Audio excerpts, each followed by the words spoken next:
Okay, it's been about 15 minutes, and our pea soup is starting to get there. It's still boiling, and I'm still stirring like mad. But now, I don't know if you can tell this. It is taking on a more greenish color, and I'm gonna pull some of the peas up. They're starting to get soft, and that's what you want. Sometimes with split peas it takes longer, sometimes it takes shorter. I have about 10 more minutes. I've also noticed by not peeling the potatoes with the stirring I'm doing, I'm taking the peels right off and they're floating to the top, so I'm actually discarding them into the old pots. But at this point, you're going to want to continuously stir. Because now what you're doing is you're going to break the peas up. Sometimes if you're, depending on how smooth of a soup you want, if you want a really, really smooth soup, after your peas have cooked for the 20 to 30 minutes that they're supposed to cook, you can use an immersion blender. I have one in the house, but because I have the ham and I have the potatoes and the carrots and the celery, I don't want my pea soup to be creamy. But that is one way you can make a good split pea.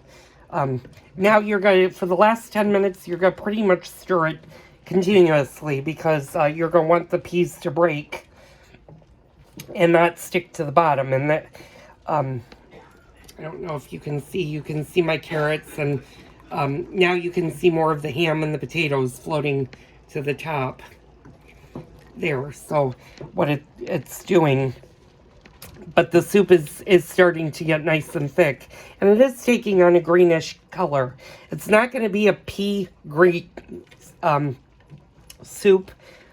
Don't expect your soup to turn totally green. It's not going to look disgusting. But what you will find your soup, when the peas get fully cooked, you're going to notice the split pea smell, or a pea smell. And it's a very, very good aroma. Split pea is a very, very good soup to have, especially on a cold day, or if you're a little under the weather, or if you like a good soup like we do. Bob and I are both a little bit under the weather right now, so this will be a good hearty soup for us to enjoy without. And speak of the devil, I'm going to show you. That's just peeling from the potato. So I guess I would say peel your potatoes if you're going to put potatoes in your soup, because in the end they're all going to come off the potato, and you're not going to want to eat potato skin. There's another one. So go ahead and do that. Maybe what I would suggest is I would suggest maybe putting your peas and then your potatoes, because your peas are going to take a little bit longer than the potatoes, but as you can tell, it's starting to get even thicker. And you know that the peas are done by, if you take, I'm going to actually show you on the cutting board. I don't know if you can see that, but if you can squish them, and these are not cooked all the way yet. They've got, well, that one kind of is. I don't know if you can see that on here. See how that's smashed? That's what you want your peas to do. Put these back in. And like I said, you want to keep stirring this, because otherwise, if you don't, what's going to happen is they're going to start to stick and burn to the bottom of the pot, and you don't want that in your soup. So I have about 6 more minutes, and they'll have been cooking for 25 minutes. And then you just need to see if they're done. One thing about split pea soup is you do want to make sure your peas are completely cooked. Otherwise, they're going to be impossible to eat. They're going to be like little bullets to chew on, and you don't want to have a broken tooth. But as you can see, my soup is thickening up, and I'm getting a much more, oops, there, oh, there goes another potato skin.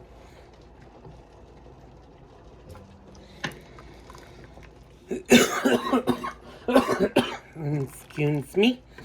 But yeah, these are really starting to pop. You can also kind of hear them explode. I don't know if you can hear that, but you'll hear little bitty pops as they burst, and that's what split peas are going to do. They're going to split. But just keep cooking your soup. I got another. Oh, nope, that's ham. Okay. Yeah, this is getting really thick. But that is almost the complete soup. We have 4 minutes and 55 seconds to go.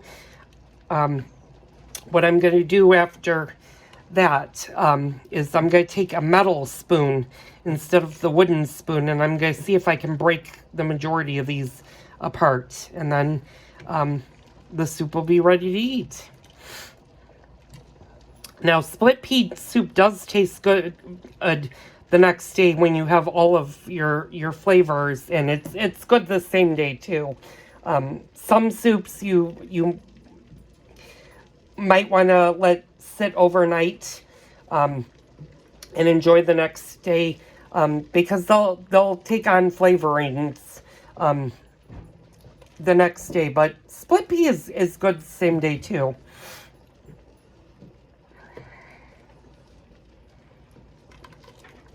You can also feel how heavy the bottom as you're stirring, how heavy the bottom is getting, and that's just because there's a lot of peas in there.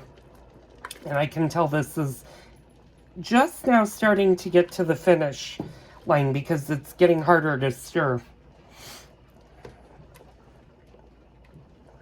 And I think I am going to change to my metal spoon. And what that's going to do is that's going to afford me to start smashing the peas against the side of the pot to break them up. I'm going to show you. Always make sure that you're not going to burn yourself. So, fortunately, I don't have a spoon that's too low to the liquid because this is about half full. So my pot's half full.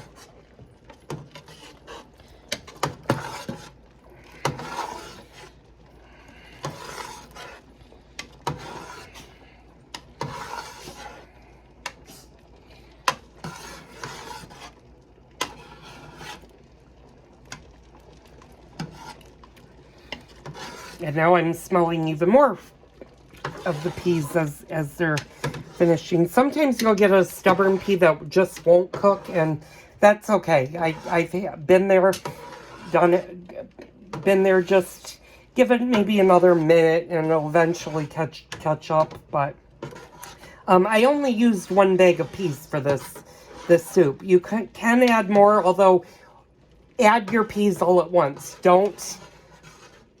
In the middle, don't say, oh, I need to add more peas, because then you're cooking your peas at 2 different types. So once you add your peas, you're going to want to add them all at once. If you want a little bit thicker, you could add half of another bag or a quarter of another bag, but usually 1 bag is enough. If I'm making a really big pot of soup, then I would add more, but this batch only needed 1 bag of peas.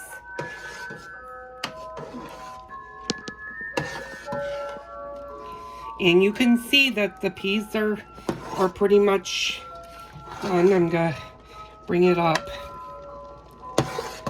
See, yeah, see how they're taking on a more mushy. That's what you want. You want them to be mushy. They're not going to be whole. Like I said, like you do your canned peas, but they're going to be very, very good.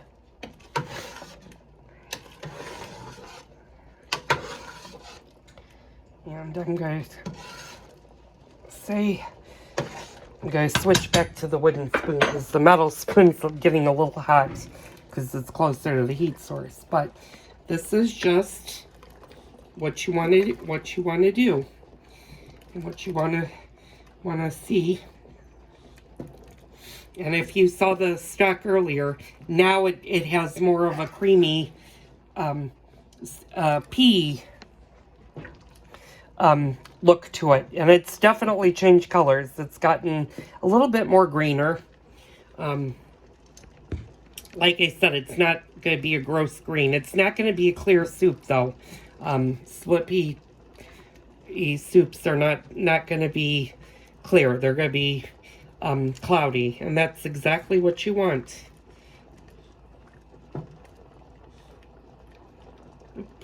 Speak of the devil, another potato skin came off of there.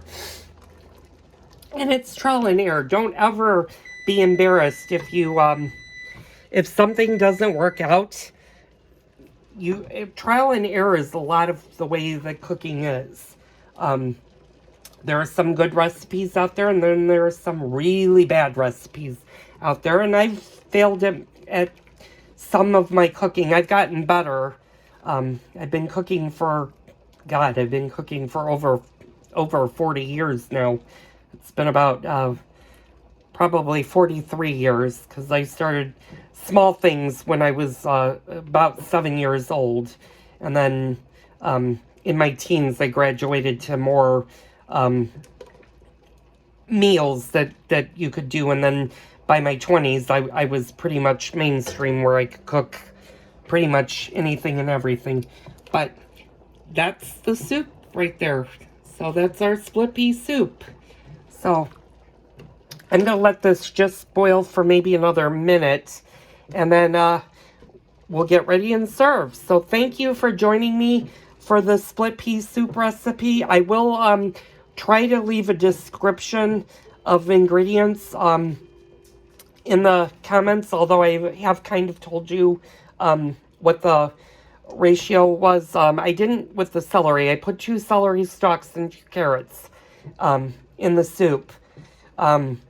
Again, if you're not using ham, if you're just doing like a vegetable with split peas, you can add more vegetables to this. You could add more carrots. You could add more celery. You could add potatoes. You could even add cabbage. A little bit different cook time, and we'll talk down the road about cabbage soup, because there are different types of cabbages that you can use for soup. Fortunately, that's not something that my husband enjoys. He's not a huge cabbage fan unless I make sweet and sour cabbage, and that will be a recipe that I will teach you guys when I make a big dinner. But anyway, I'm going to go enjoy my split pea soup. Thank you so much for tuning in. Don't forget to hit the like and the subscribe button down below. And join me later on in the week for another great cooking video.